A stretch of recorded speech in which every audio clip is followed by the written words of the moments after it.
So, ayan po mga Kalingap, welcome back to our channel, Kalingap Edu. At ito ngayon po, bibisitahin ngayon natin si Romel. At nandito po tayo ngayon, kasama natin si Melvin. Magkapit-bahay lang po yan, sila Melvin, saka si Romel. At ayan, may dala tayong konting grocery po, bigay ng sponsor. At kakamustahin natin kung ano ng kalagayan ni Sherry Shane, syempre, una sa lahat.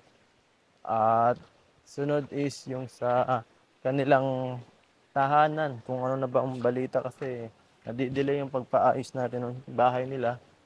At siyempre, kailangan natin baka mainit ang sponsor natin. At hindi na magpatuloy sa pagbigay ng tulong, no. Ito pala si si Romel. Oy, Romel. Ano? Kumusta? Kumusta? Ito muna. Kumusta, Romel? Anong ginagawa mo dito ngayon? Ayan po, nilayas ko na po. Ano yan? Ayan. So, ayan. Anong ginagawa mo dito ngayon, Romel? Ayan po, Kuya Idol, ginagawa ko na yung Ano yan? Pinapantay man lupa? Hmm. Ito po ang nangyari, ginawa ko ng para ikaw na po sabi ay mapagawa mo na ulit. Kung gustong gibain namin, gigibain. Kasi ang tagal eh. Ito po nga ni. Paano yan? Inaasikaso ko na po, ako na po nag-aasikaso. Kumusta yung ano? Ito ibibigay ba sa inyo to o ano? Ito sa amin na po ito. Eh kaso nga lang, sabi mo baga wala pang Inaayos ko po. wala Inaayos pang ko na po. kasulatan sa barangay. Delikado yan. Kasi pag gawa natin yan tapos hindi man sa inyo nakatitulo ay nakasulat na sa inyo yung lupa, edi wala rin. Baka kunin din sa atin yan. Hindi po yan, hindi naman maano. Hindi, kailangan Ako pa ba? rin natin ng seguridad, no? Sige po. Kasi para mahirap yung aasa tayo sa ganyan, sabi-sabi na okay sa inyo na yung lupa, sa ganyan. Talo tayo dyan sa batas. At kung kung tutusin nga, kung gusto nyo, para masimulan na agad ito eh. Kasi ang tagal nung ilang linggo na tayo naghihintay, mga 3 linggo na yata. 1 buwan na nga yata eh. Putik po dito, Kuya Idol. Maputik nga, no? Ayan po, para ko. Ito. Ako na po bahala sa ako na po maasikaso. Ilang na yun, baka nga mamaya tingnan na nga rin natin doon, pupuntahan natin pag para sigurado ako na rin makausap. Para malinaw yung usapan kung ano ba talagang dito ang kalagayan dito sa inyo.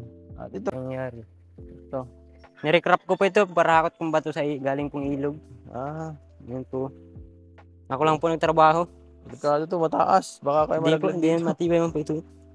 Uy, malaglag kayo dyan. Taas niya, no?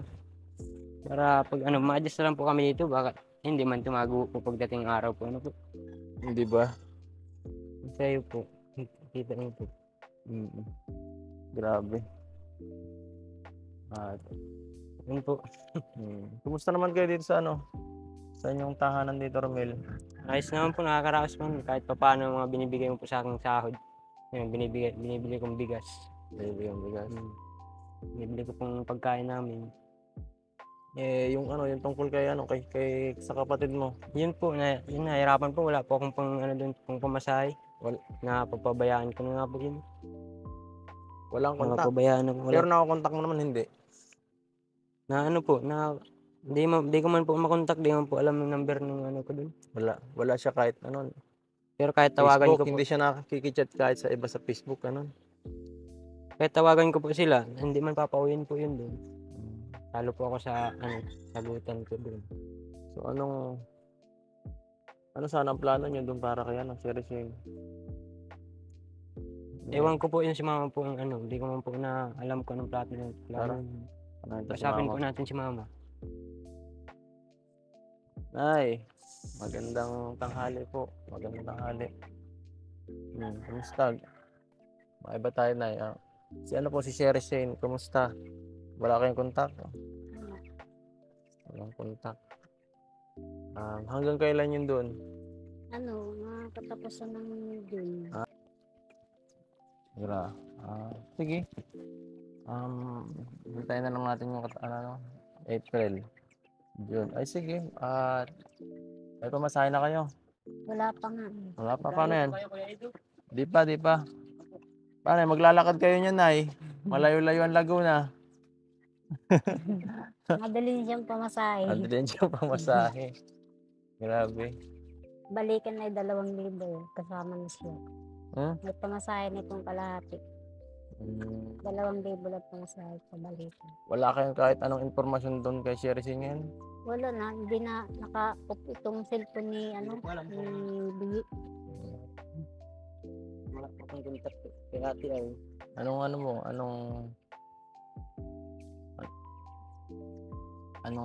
Anong gagawin niyo pag may pamasahe na kayo, kayo mismo mapunta doon o ano? Ako lang kukuha doon.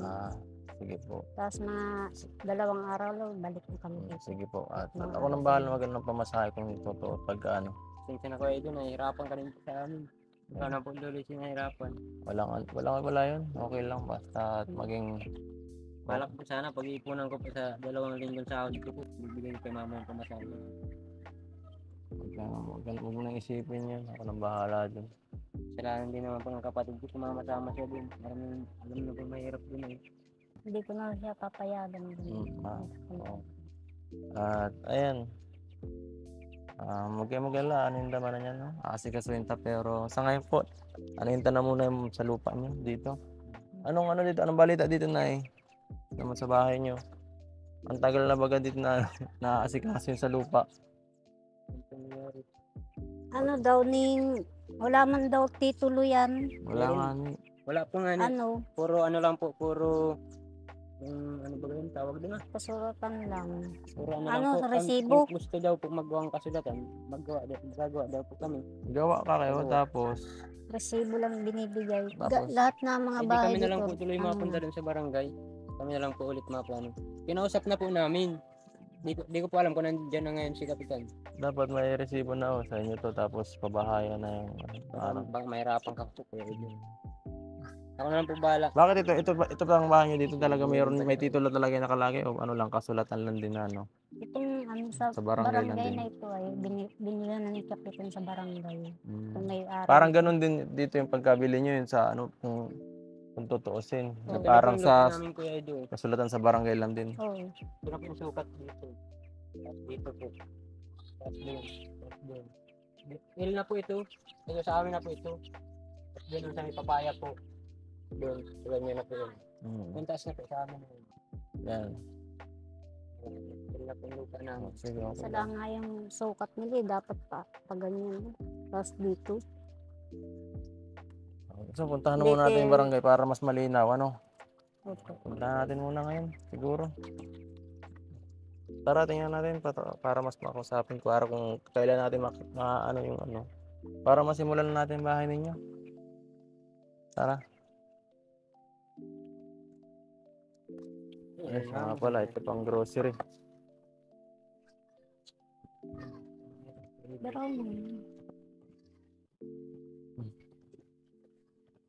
Romel, may grocery pa dito. Oh. Hindi po Kuya Edo. salamat. Dito. Pagkain mo. Hindi mo pa lang po Kuya Edo. Tara.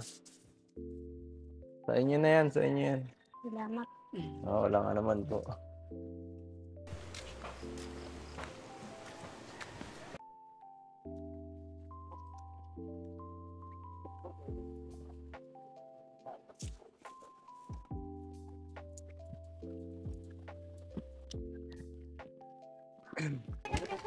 Ha?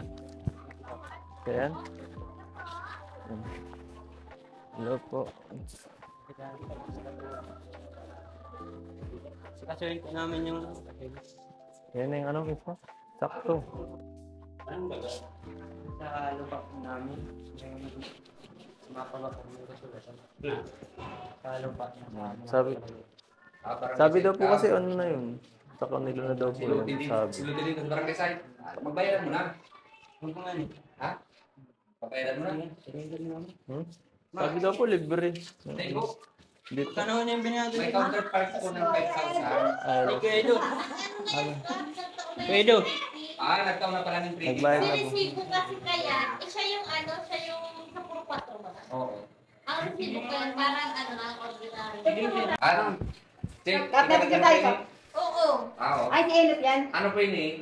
Ini, anong total po kayo, kulang pa sila ng 2,000 pesos. Sige po. Para makulibin nila yung lupa. Yung buong lupang. Kasi po yung Kasama po yung baba. 5,000, yung 5,000 po, isa counterpart lang po ng matay na parking. Sige po. Oo. Hanggang doon na po yun sa may pinaka-ano nila, sa Alam parang, po yan ano kayo. parang yung kasulatan po para mas, Mahingi po ng Para certification. certification. Kapag ka ng Hindi kami certification siya. wala para kami siguro. Oo, di na kailangan. Kailangan pa po nun. Resibo lang yun sa amin ay. Paano po yung, ano, Ay, pwede naman. property na nila, paano po ang ano, sistema. Di ako marunong Kasi doon sa amin. Kasi may mga ganun. Sponsor yan ano, sir. Opo. Kailangan sa sponsor. Certification mo lang pinintawin ng barangay. Sige na po. Kung mayroon Na katunayan na siya ay owner yung gano'n. ano siya ni hindi naman owner siya, ano lang siya. Kumagay, siya may temporary may-ari ng lupa. Kasi kung ano man po yung rate of bidding ano ng barangay, halimbawa, mahal yung bahay niya, Maabutan. buhid, Ay. ano pa rin yun, nasa rights pa rin ng barangay yun. Kung baga yung 5,000 niya, is ano lang naman yun, counterpart para dun sa ano ng barangay. Paano pa pag mapatay yung bahay doon? Di, parang wala din. Wala nang problema sa bahay, nagtatayo. Hindi, ano sila, halos nakalutot-lutot sila dun sa baba ng ano. Halos. Bayo ng alawas itong susukol ng May government lang sa tanong wala kong, may alam sa tanong sa sukol tanong ano. Ang kaya lang pong bigay ng barangay. So, certification na yung lupang may sukat na 10 by 12 is sa kanya Sige. kasi yung po, hindi naman piling sabihin na sa kanya na yun kasi ano, rights yun ng barangay. Sige. Barangay ang tinawag ng barangay. Sila ang tao ni Bebal. Di ngayon sir, ang kukunin nyo lang yung katunayan na yung lupa ay sa kanya. Sige po. Ay di paano pa yung halimbawa mapabahay? Okay lang po yun. Ay, wala pong problema yun pag makabahay sa kasi barangay set na po yun. Sige. Sige po. Doon ko na ako. Paano doon magawa? Pati kayo certification kayo. Si ano man lang parang Ito pa yung kulang. Ay, doon po kay Treasurer. Kay Inday. Kay Inday pa para ano papangalan sir kay ano. Pero ano po yung halimbawa, hindi yun basta ba, halimbawa mga ilang taon yung bago ma-develop. Pag na-develop yun, hindi. Pag may bahay sila, may bahay dun tapos na ano, tama ng proyekto, aalis sila doon. Hindi pag ganyan, hindi, ang gagawin siguro natin yun, Robin, mga hindi talaga simentado kasi delikado rin sa ano eh. Para ano lang, may ano kayo para at least hindi sayang gawa. Kasi pwede pa rin pala kayo mapalayas doon eh. Hindi ko baga sir, malayo pa siya eh. Yung bahay ni Inday basta sa kanila, medyo taas. Okay. Tapos may bababa siya pag ganun eh. Pero malayo pa naman. Matagal pa nang eh di pa for the meantime, gano'n na lang muna kasi hindi ka pwedeng bigyan ng ano, wala ka palang makita na lupa dito. Okay na po ito, Kap. Ito ano to, certification ang aking pinatunayan bilang punong barangay na ano, okay na. Ngayon, sa inyo to. Yan po, may certificate naman na kayo pero sige po, salamat po, Kap. Sige po, salamat po. Salamat po. So, ito. So, ano, ito na ang sabi sa ano sa barangay ay ano, parang may ano lang kayo, may parang owner kayo doon pero hindi kayo, pag may nagka-project is pwede kayong ano din, pwedeng tamaan yung barangay, ano yung bahay nyo, baka pwede pa rin kayo yung ano, maapektuhan. Kaya siguro, ang plano ko ay parang hindi na muna i-fix ng ano, ng sementado kasi ihahaba din na lang natin siguro para mas maganda pa rin tingnan ano, para kahit paano ay okay, o maganda pa rin tirahan. So, yan, sige po, salamat po, Kap. Salamat po. Tara. Tara po. At ayan. Grabe. So ano? Paano yan? Ano talaga tayo nito? Ito siguro ipagpatuloy na lang natin yung nasimulan dito. Kasi hindi natin alam kung ano mangyayari sa ano sa future, ano kung magkakaroon pa ng project dito sa baba. At Kahit ano ano lang po kayo do. Kung gusto mo. Anong sabi ko nun? Bigibay nito tapos din na dito. Hindi. Dito na lang po. Kahit maghanap muna kayo dito ng kahit konting ibang titirahan, kahit makituloy muna kayo ilang araw lang para ayos lang ito, ayos lang yung mga bahay dito. Matuloy lang yan, half body lang natin gagawin. Para at least kahit paano yung titirahan nyo dito, hindi natulo. Para hindi sayang. Kasi yun nga sabi ni Kapitan na yung ownership nyo dun ay parang alanganin eh. Kahit ako, tinatanong ko si Kap kung sa ano ba talaga yung titulo na binigay, ay yung certificate na bigay sa inyo. Ang palan, parang nakalagay lang. Ganun yung binigay ni Ang Mama. nakalagay lang sa inyo, ownership na sa inyo. Pero hindi talaga sa inyo, parang pinahiram lang ang klase. Hirap yung pagkakalabayan ko namin dito sa lang. Sige, hakbad na lang siguro. Pero siguro naman matagal pa yun, naabutin pa yun ng mga ilang ng mga ilang years. Tulad ng baka. Oo, patuloy na lang natin to.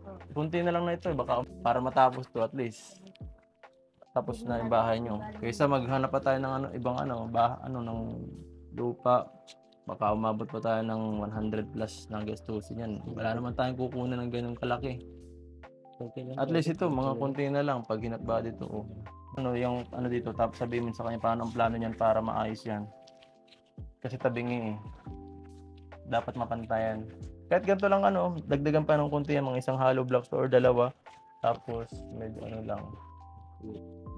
Tapos ito, dapat hindi ganito kakapal ang kapal nito sa masyado to semento. Dapat marunong masiguro yun tapos hindi tabingi dapat ang siguraduhin mo marunong na yung karpentero huling na to.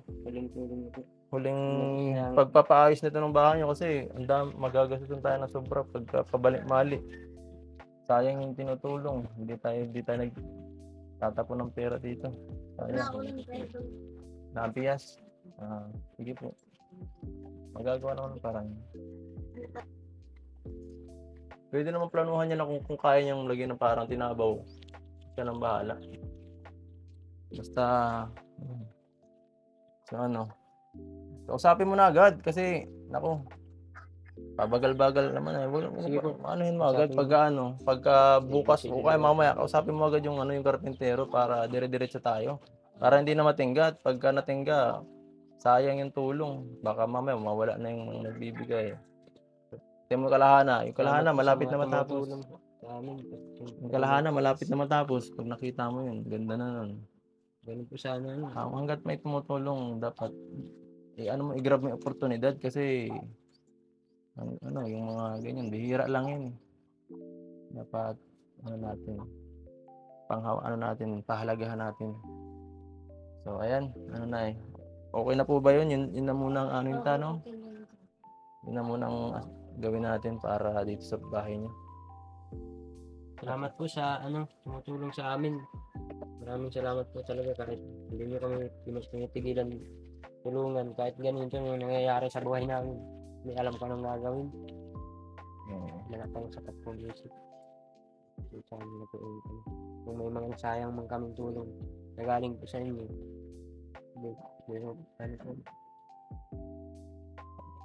Bakit patawad niyo kami? Init. Ayan po mga kalingap, salamat po sa panonood.